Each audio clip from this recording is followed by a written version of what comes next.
Hey, welcome to Youthology Live. This is 12 minutes of learning. Thank you for joining us. I'm so looking forward to this evening. You know the format. It's on all of our social media, /Youthology or /Jeff Grinnell. You can find all of our podcasting on iTunes, /Jeff Grinnell. You can go to YouTube and you can follow us there also, /Jeff Grinnell, okay? And then also, please don't forget, youthology.com. That's YTH, short for youth, ology.com, YTHOLOGY.com. And you can find all these posts here. In the past year, I've been doing these live podcasts / videocasts, vlogs, on specific topics that relate to youth ministry. And we've covered just about everything from the sexual revolution to leadership development, to student leadership teams, to having an effective youth service, to getting on campus, all of those. We've even touched on this topic that I'm going to handle tonight a couple of times, and you can search those and find the other things that were said in whole and not just in part. But tonight I want to talk about diversity, and I want to talk about the growing gracism that I see in the youth today.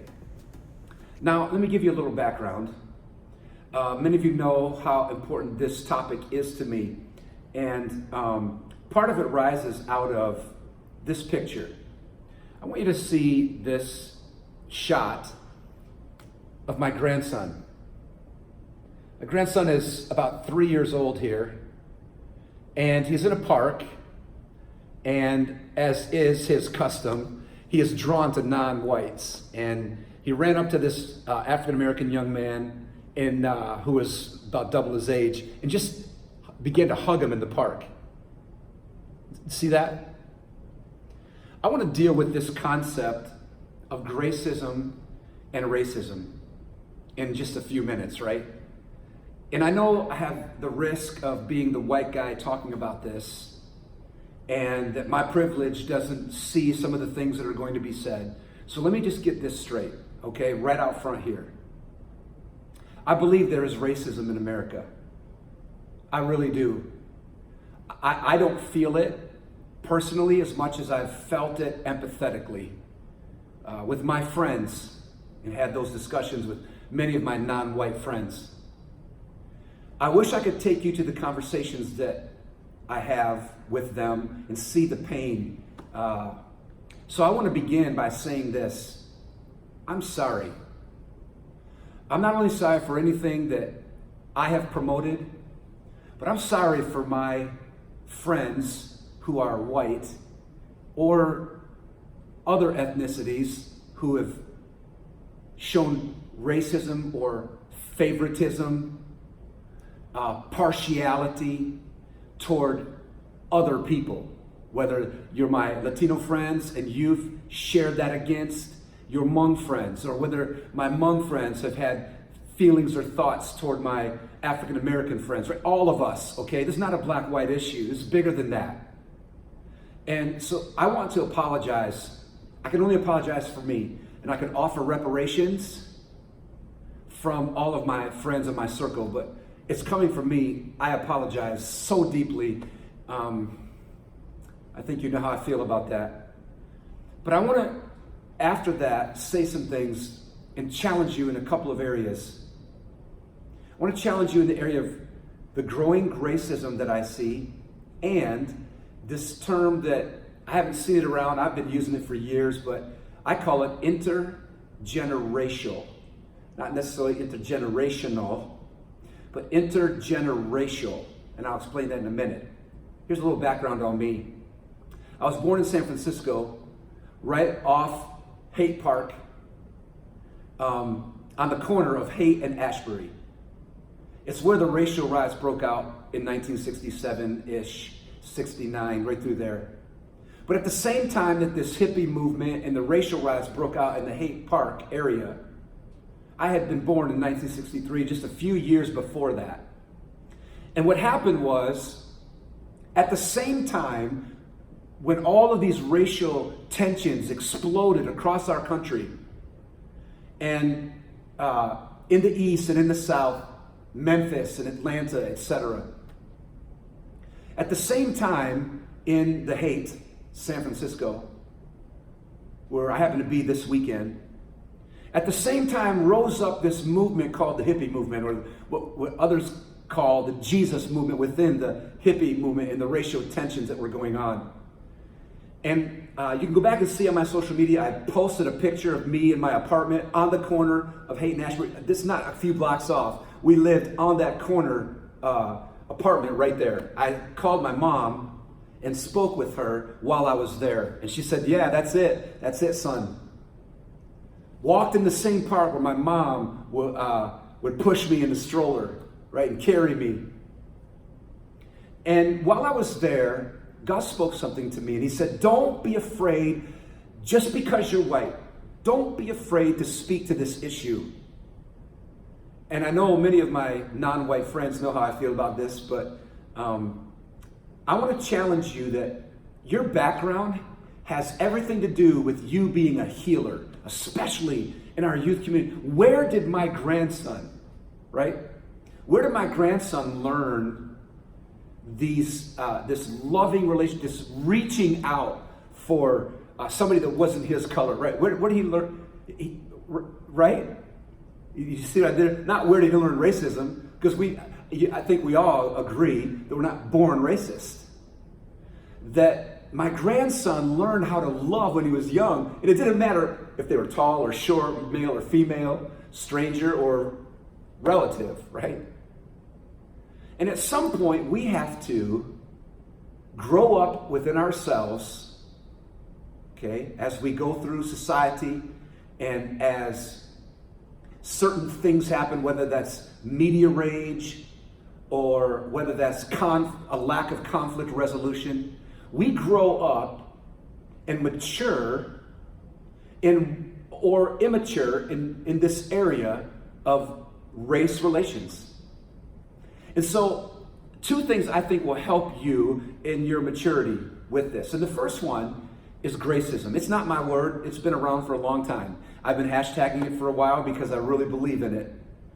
And it stems out of James chapter 2. It's a powerful read. Actually, James 2 and 3, where they're dealing with the tongue and then moving into partiality. If you read both of those chapters, it's powerful. I just read them both the other day in preparation for this. And James, who was the brother of Jesus, by the way, okay?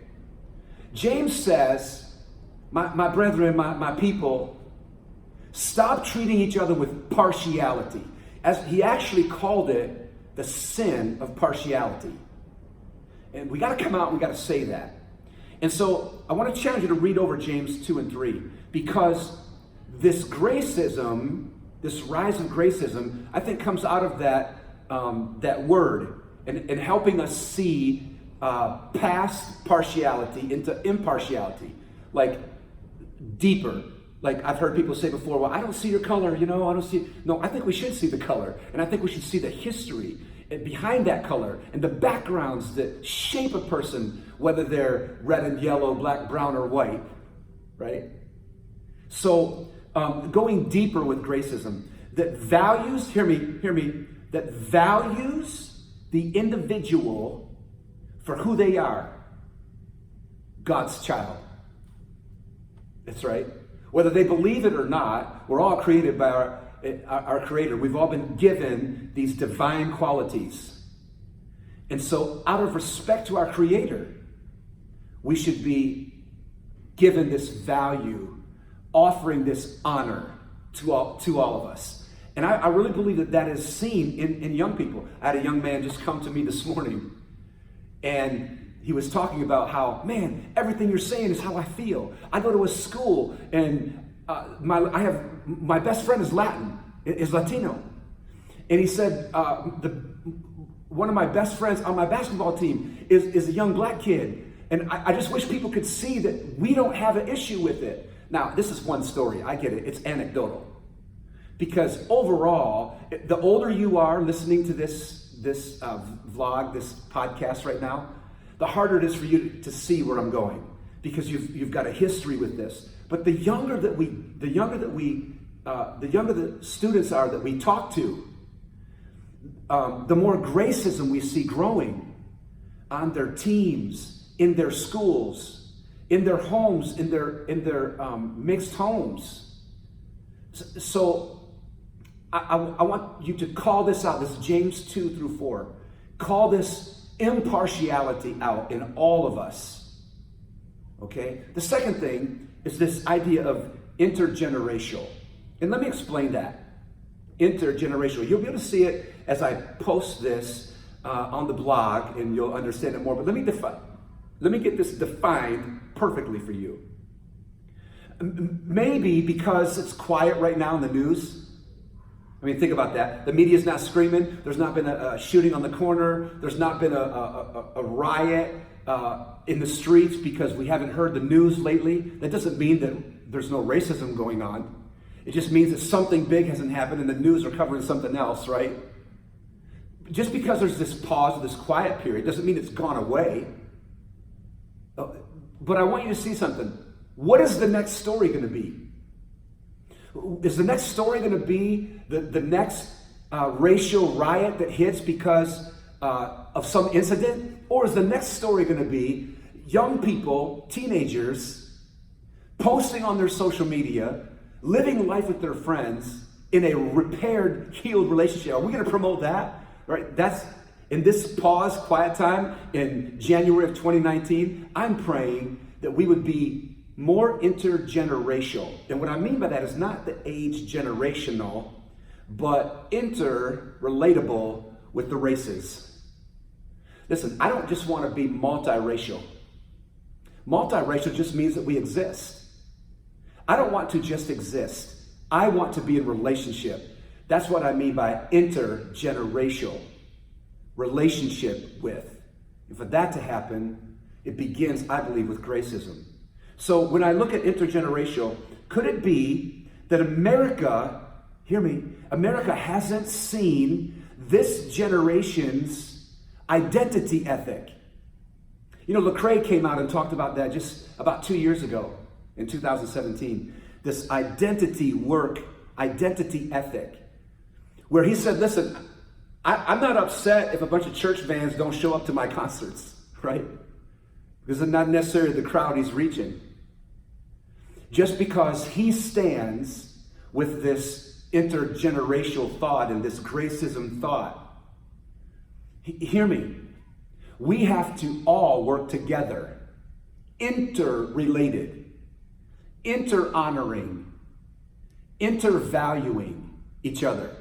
So, identity work.